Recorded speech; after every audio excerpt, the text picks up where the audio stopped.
All right. So we just discovered that the reason you've been hanging on to the anxious pattern unconsciously is because it protects you from the crap storm, as you called it, with family. That makes perfect sense. So I'm going to overview these needs, and then let's start to uncover like what other needs this feeling of anxiety could be meeting. And I will tell you ahead of time, just like everybody else, it probably won't feel good to see it and admit it, but I have no judgment. I have done the craziest things to meet these needs too, like porn and flirting with stupid people and all the things over my years. We've all done stupid shit. So let's just see what it is so we can change it. You up for that? Okay. Yep. So the first need is for certainty, certainty that we can feel comfortable and avoid pain at all costs. We realize that's clearly one thing that you're doing with this. Another Yeah. way to look at that is to have control. Like imagine, I'll give you two really quick scenarios so you understand it. Imagine if you and I are in a relationship and I am either verbally abusive or maybe even physically, but every time you go into a panic attack, I stop. Well, it's protecting you. So that's one way. Another way is let's pretend you and I are in a marriage and I'm not abusive or anything, but maybe I'm so focused on my work and friends and hobbies that I'm not paying attention to you anymore. Suddenly you're always anxious. I'm here to, I want to know what's going on and I'm more present. So it can get people's attention. It can protect us from abuse or something. That's certainty. Certainty we can feel comfortable and avoid painful situations, right? That one you got down pat. The next one is the need for uncertainty or variety. Um, our life is going kind of boring. We have a panic attack. We feel anxious. It brings a lot of stimulation and unknowns and fears. It gives us that sense of variety. Think of variety as the need to just feel something or have a sense of change when things are just going a certain way all the time, right? Um, so that one's variety. We also have a need for significance. Think of significance as the need to feel special, unique, important, needed, wanted. If we're not unique or special in these other ways, at least this will give us a feeling of like we actually matter or a feeling of like nothing important is going on in my life, but this is a super big problem I can't solve. That's all the different ways of significance, right? We can get significance by having the word doctor in front of our name or by saying the word, I am bipolar. What do you mean? Blah, blah, blah, blah, blah. It's not my fault. Significance, right? You can get it in many different ways. So we have certainty, uncertainty, variety, significance, and then there's loving connection. Loving connection is pretty explanatory, but the need to feel like we can connect with ourselves, connect and communicate with other people, be a sense of community, or have a sense of like people around a social circle. Um, a suicidal child, what are they doing? They're trying to bring the parents together to help them. It keeps the family connected versus the parents always fighting, right? That child's problem solves a bigger problem, or it creates a bigger problem, sorry, but it solves the problem of parents fighting. Everything serves a purpose. A lot of times it gets people connected, right? So are these making sense so far, these four? Yep. Okay. So just for the recording's sake and for yours, there's also growth and contribution as the fifth and sixth needs. We are meeting those needs if we feel very fulfilled in our life. If we're super happy, feeling really fulfilled, we feel alive inside, those needs are clearly being met because we're growing and making progress all the time and we're giving beyond ourselves in meaningful ways.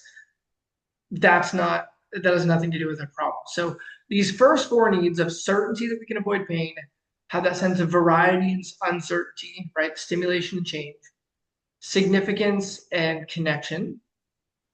I would love for you to tell me. So we already said certainty, so we can skip that. Let's start with uncertainty. How do you perceive that this anxious pattern might be meeting our need for variety and uncertainty and stimulation? So that's the one that I have the hardest time figuring out. The other two, like, I can pull them out and tell you where I see the pattern meeting. Okay, so before you do that, I'll ask you in a different way. What are you feeling right now in this moment? A little anxious. A little nervous. Okay, Feeling okay. So if you went from see you don't when you're feeling anxious, you don't stay there, do you? There's like a frustration that comes with it sometimes, maybe you were in anger, maybe a guilt, but there's other highs or lows. right. So when you say which one's more common for you, like the frustration side or the down, depressed kind of side? Down, depressed. Okay. So when you're feeling down, depressed, and then you swing to feeling anxious, is that a sense of variety in your mood? Yes. right there. Hmm. Because we can't stay in one because our nervous system needs variety. That's one Right. of those 6 needs. Because we need to feel that sense of variety. Anytime someone says, I'm always anxious, I'm always depressed, I'm always XYZ, physically impossible. So that's where you're meeting that variety, Yeah. just to switch back and forth. Yeah. Um, And I also I don't like being bored. That is and I don't know if that has anything to do, but it's just a it does. okay. For sure it does. One of the reasons why a few years ago when I was always watching porn, it was there was like other needs I was meeting too, but in terms of variety, anytime I was bored, I felt like it was a time pass, like someone watches Netflix. When an emotion like anxiety, a habit like I had, when it just like brings this rush to your whole mind and body, it's not boredom anymore, Nope. right? And when Right. we're too afraid, when we feel too afraid to like go out and drive or do something, or we're afraid to start the business or set goals or enter a relationship, this is a very safe way to feel that sense of right. Does that make Yeah. sense? Yeah. Very much so. So there you go. You got the variety. Go to the other two. So you said you're familiar with how you're getting significance and connection. Explain those if you would. Um, so significance, I told you, my sister was the golden child. Yeah. Um, and so I hunted for significance in things like getting great grades, doing great in athletics, and it was never ever enough. Enough. Yeah. And but if I panicked, people paid attention to me. I had value, and that sounds awful, but it is.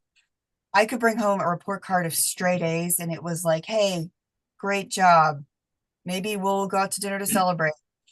But I have a panic. I panic about something, and it's, oh my goodness, like what's going on in your life? What do you need? How can we talk to you? How can we? And I took that as even as an adult. I married. I think I told you I married an Air Force pilot, Yeah. and the general, especially the time that I got married, was you are just the spouse. You are the support person. Your thoughts do not matter. If the Air Force wanted him to have a wife, they would have assigned it. And I really couldn't have a career because we moved so much. And I say that I couldn't have a traditional career. I realize Yeah. now Yeah. there were other things I probably could have been doing. Sure. And so it felt like I had gone to college, I had done all these things, and none of what who I was or what I did mattered. Um, and then I started panicking, and there was never a there was it was never like I was like, I'm going to panic and they're going to pay. It was like, oh, well, we have to pay attention to you now. Yeah. You, so I think both of those things. And again, with my sister's alcoholism, um, I mean, all of the family time, most of the family finances, it's all wrapped up in whatever state she is in. And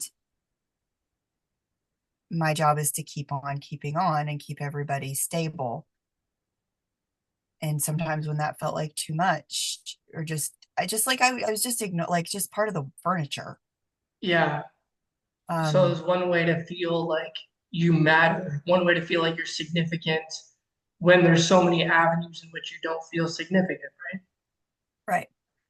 And And then so I wanna acknowledge you from the point of view that like it's not easy when we see this, and I also want to be very, very clear and direct with you that this is not you. It's literally your brain desperately trying to meet needs. And when we try things like we try to get the good grade, well, not you probably did get good grades, but when we do these things in the positive, but we feel like we come short and it's not enough because Golden Child is already taking that place, so it doesn't like there's no contrast in the importance and in the uniqueness. We tend unconsciously we tend to swing the other way. Well, because there's already a Golden Child, the athlete, the pretty, the blah blah blah. I can't match that unless I soar way past it. And that's going to be sort of impossible. So if I go way the other direction, hard to not notice. Um, but I want to mention something else to you because this is very universal.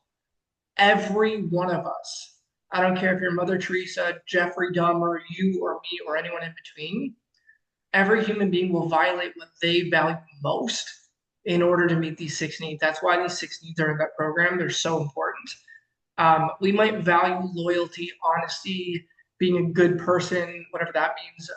We might value these admirable things. But if we at some level don't feel like these needs are being met, we will say, screw my values. I need the needs to be met. That's why I will lie, right? If I feel like telling you the truth will cost me my certainty that you will love me and that I'll be enough for you, I'm going to lie straight to your face to try to feel like okay, no, I'm still enough. I still have your love. So I don't want you to beat yourself up because you see it. I'm just happy that you do so we can change it, right? But that's awesome. So clearly certainty to protect yourself from the other crap. Variety because it goes back and forth between the moods. We have significance. If we went no further, it's your brain being like, I found one way, innocently, to do all of this. I don't need to deal with this. I don't need to deal with this. I don't need to have the pain of this. I just have the pain of this familiar effing pattern, but the needs are met. And I was actually going to ask you one more question, but that'll get to the connection part. So let's go to that piece for a moment. How do you perceive connection?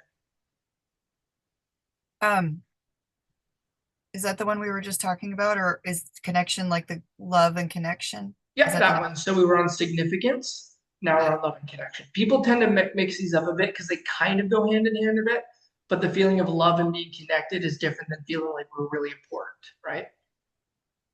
so this one is really hard, and that's why I'm a little emotional. But Appreciate vulnerability. yeah, well, yay. Because we're gonna fix this. That's why we're gonna get vulnerable. That's right. I only felt loved when I was in a really rough emotional state as Mhm. a child and Okay. even as an adult. And it took being in a rough emotional state to have that, like, I'm going to cuddle you up. I'm going to tell you I love you. I'm going to be here for you. Um, and that is nearly the only time I felt loved. Um, and I feel like I'm being so unfair to my parents by saying it, but it's just, it is my experience. Mhm. And again, as an adult, and I can rationalize a million reasons why they felt like that. But if I was strong and happy, I never felt like they loved me. But if I had a total fall apart and I called them crying, that was when my mom would love me and when my dad would pay attention to me.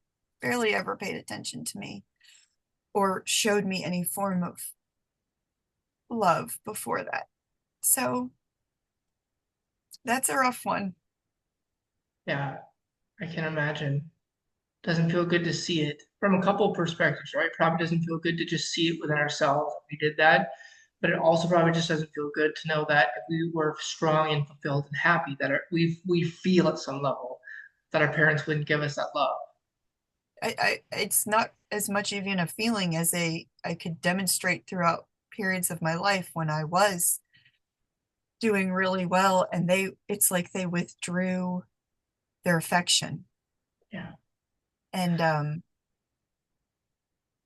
into my adult life. So what happens is we have this little girl, and she feels like she needs to be the parent and all of that, and when she wants to feel and just let go of responsibility and just be and not have the mental load like so many women today just have to carry so they feel when no one steps up for them because we're not rewarded or given love and connection or importance and significance for just feeling and being happy and all that. We get it for feeling, but feeling broken, right? And so it makes sense, right? You had so many situations in life growing up in which you weren't rewarded for feeling and being happy and achieving and all this, but you were rewarded for this. And anytime you didn't want to be parent and responsible, blah, blah, blah, you wanted to just feel and let go, this was the way to do it. The challenge is feminine and feeling is not about broken, it's about just feeling, right? And letting everything just kind of flow.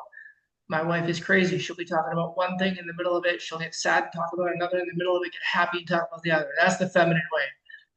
Talk about variety for me too. But it's true. So we see the pattern. And before we go on to anything further, I just want to say, has this been helpful for you so far to see all of this? Not feel good, but has it been certainly helpful to notice it? Really hard and really helpful. Good. So, I think from my perspective, one of the most relieving things, scary because it means we need to take responsibility and do something about it. But one of the coolest things about this is that when we have a practical answer to why we're feeling what we're feeling, it's not like we're broken anymore. It's not like our brain chemistry is off. It's not like there's something wrong with us. We can see, oh, this has clearly been here for a reason, and it served me, not in a bad way. It's really helped me to get me what I've needed over the years. And the fear, you correct me if I'm wrong, but I would imagine the fear is if and when I let go of this pattern, how am I going to feel certain? How am I going to feel significant? How am I going to feel connected? Like, how am I going to do all of that? Because Yeah. we've all experienced moments before where we feel insignificant, like we're not enough, like worthy of attention, unloved, uncertain completely. It feels like psychological, emotional death. And so the Yes. fear is, go ahead. Yes. That's what it feels like. So I want to do a couple things with you. The first one is in a moment here, I want us to actually sincerely thank a part of you and acknowledge a part of you because your unconscious mind has clearly been on your side the whole time. Like, and most people don't see this. So, like, how is it that my unconscious mind wouldn't want to? No, it wants to do this for you because it hasn't found another way to get you what you really need most. Um, it's like when you see, I'm going to draw a giant analogy, but it's like when you see kids that are born in war situations where there's always conflict and they pick up guns and they're shooting. Well, it's not because they want to do that, but their unconscious mind has just learned this is how people keep you safe is if you do this thing. This is how people will feed you. This is how they'll keep you sheltered, give you a bath. And if I don't do these horrific things, my livelihood is gone. And so it becomes the norm to meet their needs. They don't actually, there's no part of them that wants that, but their unconscious mind says, this equals I survive. Anxiety equals I survive because I feel like emotional death and I'll go crazy if I don't do this. So, welcome to the crazy side. Glad to Here, be here. here's the good news though. A, you're not crazy, not even fucking close. And B, we can change this very quickly. It's going to take some vulnerability and some like some uncertainty moving forward, but not uncertainty in the way you've been experiencing. It's going to be uncertainty in that just moving forward, it's going to be like this is unknown territory. Let's explore it. But we can do that in a very I'm excited to see what'll happen way versus right. We can breathe through this. So here's what we're going to do. The first thing I want to do before we actually get into the change, and I'll show you how so quickly to do that in the next couple of weeks is going to become very apparent how quickly you can let go of all this. I want us to actually sincerely acknowledge the part of you that's been trying to keep you safe because it's been fucking working. Would you agree? Yeah. Doesn't feel good, but it's been working.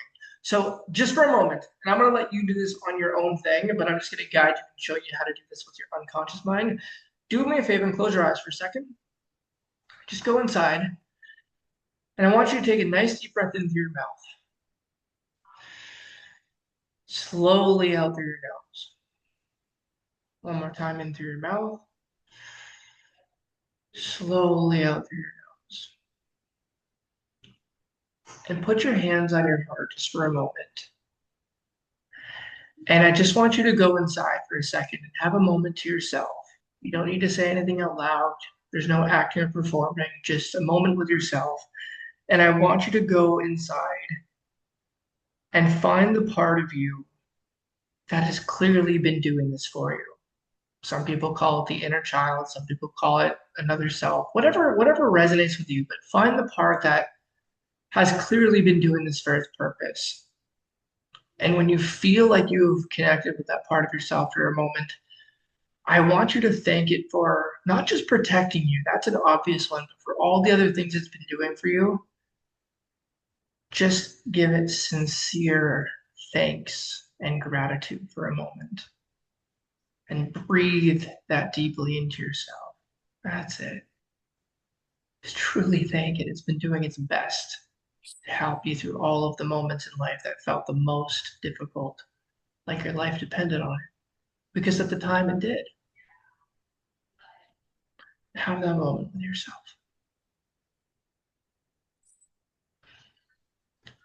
And then maybe even go up to that little girl who's trying her hardest and just give her a giant hug and just thank her. Because damn, she was a smart kid. She knew what to do. And she was innocent. Still is. And I want you to go in and thank for the positive intentions.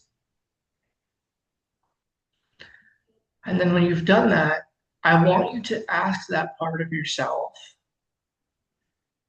Well, first of all, let that part of yourself know that you really are safe now in this time in your life with everything going on.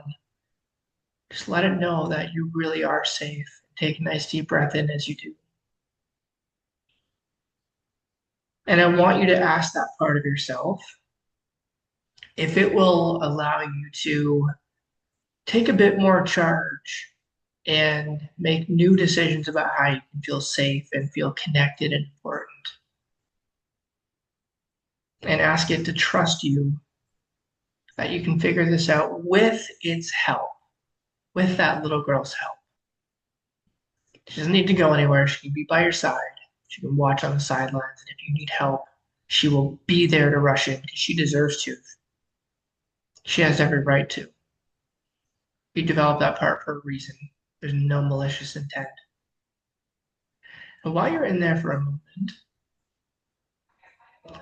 I want you to step into the little girl's shoes for a second from the perspective of the woman at the age we are today. And I want you to look at your parents from a distance.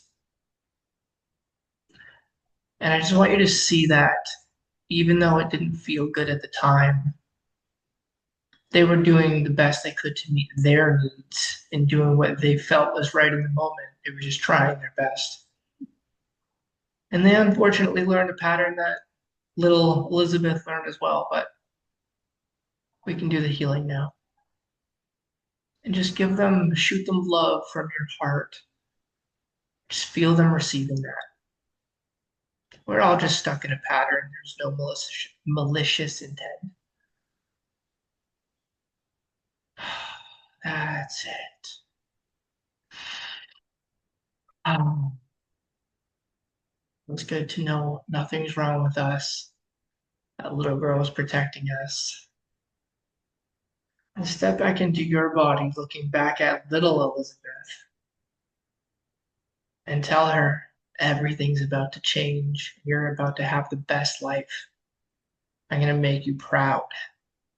And you're going to be here in my heart, in my head, my back pocket, whenever I need you. We're allowed to panic if we feel like it's important.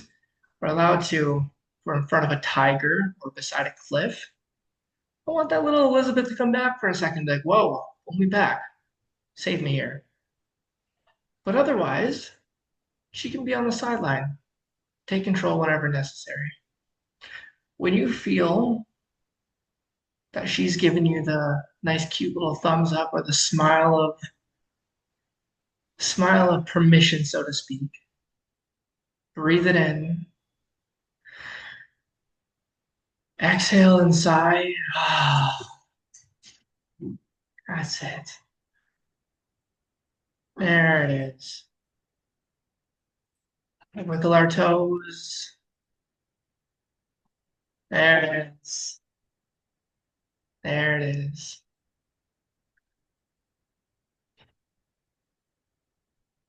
She ready to give you the leadership? Yeah. Shake your body out for a second. That So was sorry? that was far more powerful than I expected it to be.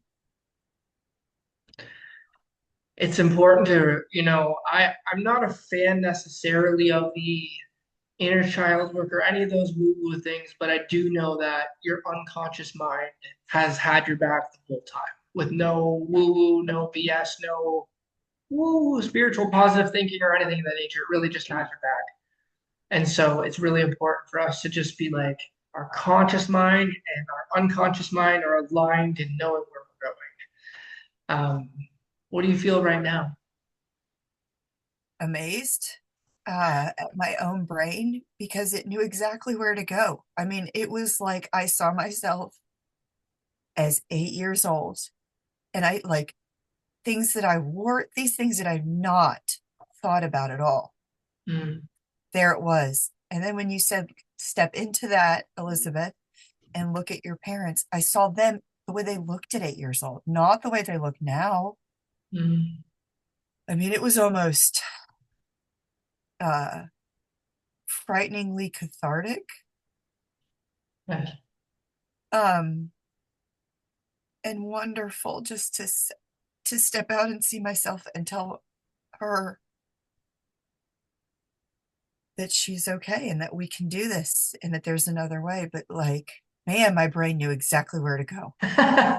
It knew exactly where to go. Like Yeah. it was there. There was no me like trying to work into it. It was whew. So sorry. No, you're good. You're good. I love it. This is what I'm here for.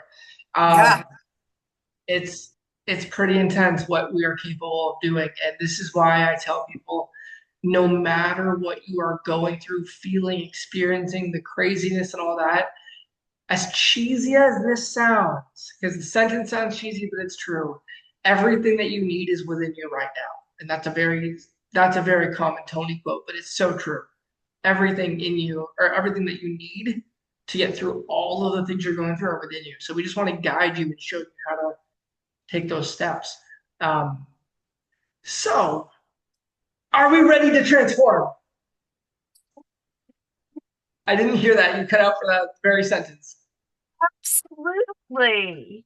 I love it. All right. Outstanding. All right. So here's what we're gonna do. Remember I said the actual change to like feeling better, that is the easy part. The part that we just overviewed, or not overviewed, but the processes we just did, that's the not even hard. That's just the not overly comfortable part. The rest we're gonna have fun. So Okay. here's the game plan. I'm gonna bring you through a couple of quick processes that are gonna be a lot more fun and enjoyable to do. Still cathartic in nature. And then possibly Friday, more likely Monday, because I'm moving, so that's gonna be hell. We are going to just get you into like transforming everything at once. Okay. So here's what we're gonna do. I want to show you two quick things. Driving, just so I'm clear, has been the pattern of fear for the while, right? Okay, so that specifically. And you want to feel like excited when you're driving. You want to feel more confident regularly, right? Those are like the main things you're after, right? Okay, cool. So here's what I'm going to show you how to do. First of all, stand up. It's okay if you're in boxers. Okay. Continue. Like this is just the tour of my closet and Jamie's closet because we've been And the closet. tour of my bathroom. Do you hear an echo in my voice on your side? Is it echoing? Just a little Okay. bit, but like you're in a bathroom. It's almost like that. So here's what I want you to do. You learn through the course that how you use your physical body and what you're focusing on as the main two. Yes, your language as well, but just your mind and body. Where the way that we use those changes how we feel. So what I want to do is I want you to notice how quickly you can turn on and off the feeling of that strength and confidence.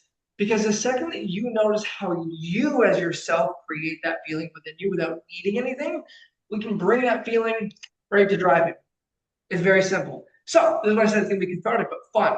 So here's what I want you to do: kind of shake your body out, and then just kind of just relax your body as if just chilling, doing nothing.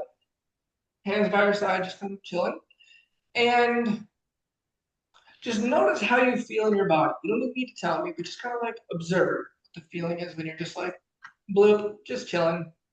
Okay? Take note of that in your mind. And then here's what I want you to do. I want you to stand shoulders back and stand and breathe as if you're ready to take on a really just like let's go kind of situation. Doesn't matter if that's driving or anything else. Just imagine that you're like, let's go, baby. I'm ready for it. Just like feel loose and ready, but strong in your body. Okay. And to intensify, I want you to make some sort of like gesture that just makes you feel even stronger, even more confident. There you go. I'm thinking. Whatever feels natural. Yeah. Yeah, there you go. That is just yes, yes, right? And keep your head up a little bit. Just yes. Do that 3 times. Yes, yes, yes. And have a playful smile on your way to do this. And then take note while you're in this physical posture, breathing like this. Take note of how this feels in your body. All right? Mm-hmm. And then come back to just chilling.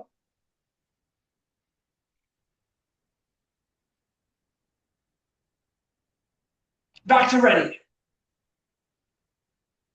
There you go.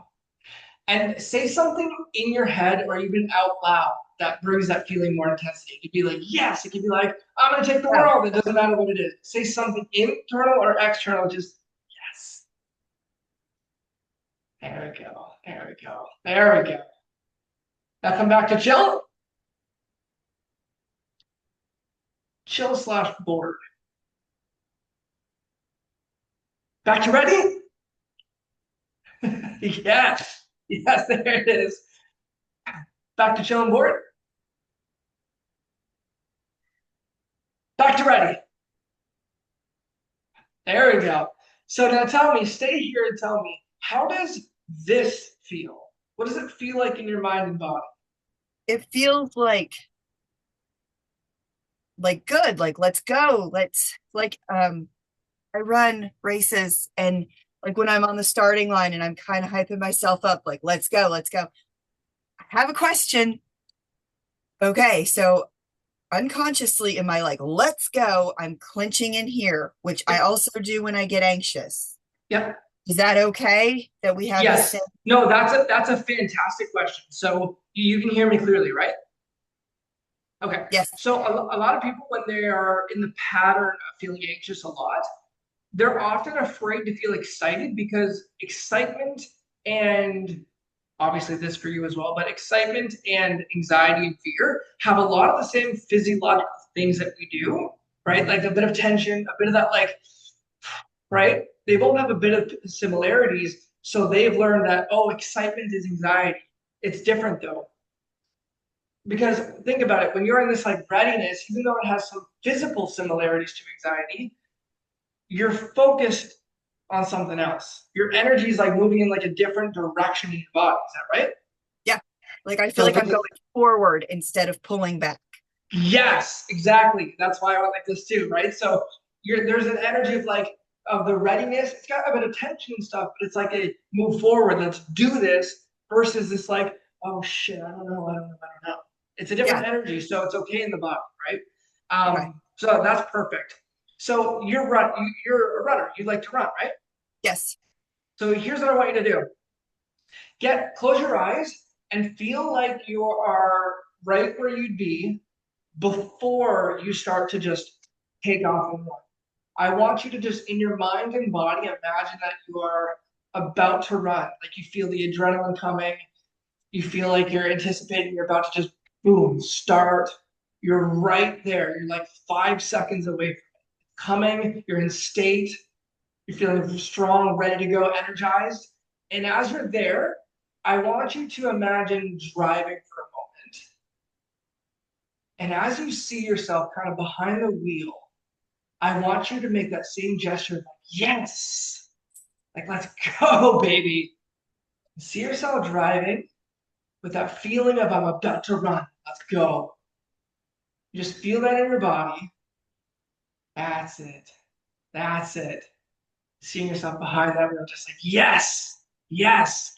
And then with your eyes closed, I want you to imagine hearing one of your favorite songs in your mind. Imagine that playing. That's it. That's it. That's it. That's it. That's it. That's it. Twice as strong in that body. Let's go. Yes. That's it. Perfect. Just like that. Yes. And now in your mind, I want you to imagine with the same feeling, I want you to imagine going somewhere you haven't been in so long with you driving, but knowing you don't need protection anymore. Not when I'm feeling like this. No, because I got. That's right. That's right. Take a nice deep breath. Open your eyes. How you feeling? Good, really good. Okay. So shake your body up for a second. Look at this water bottle. Yeah, Okay. Now what's the color? What's the color of that bottle? yellow. Okay. Tell me, think about driving for a moment. How do you feel? Fine. I can't get.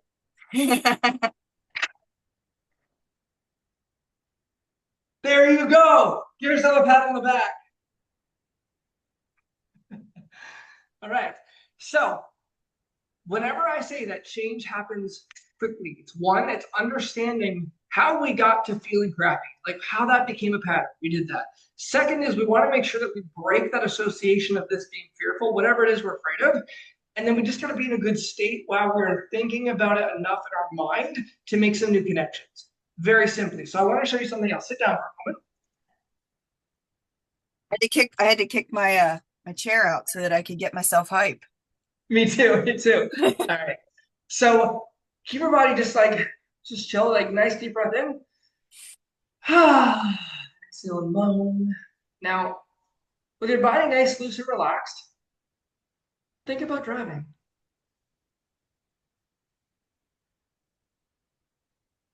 Oh, that's a different reaction. What was that? My stomach clenched and then I smiled. It was almost um it was involuntary. That's weird. Some weird stuff we got going on here. And I like it. So what makes me laugh every time is like obviously, getting into this work, I really understand the science of it, but what makes me laugh so hard is almost every time I have client experience that you've just gone through, and it's literally been like an hour to the dot, 59 minutes to the dot. But the actual change work happened in a few specific moments where you started to make new connections.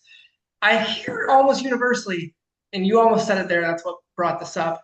Was this magic? And I'm always laughing because I'm like, we just understood how the fucking brain worked.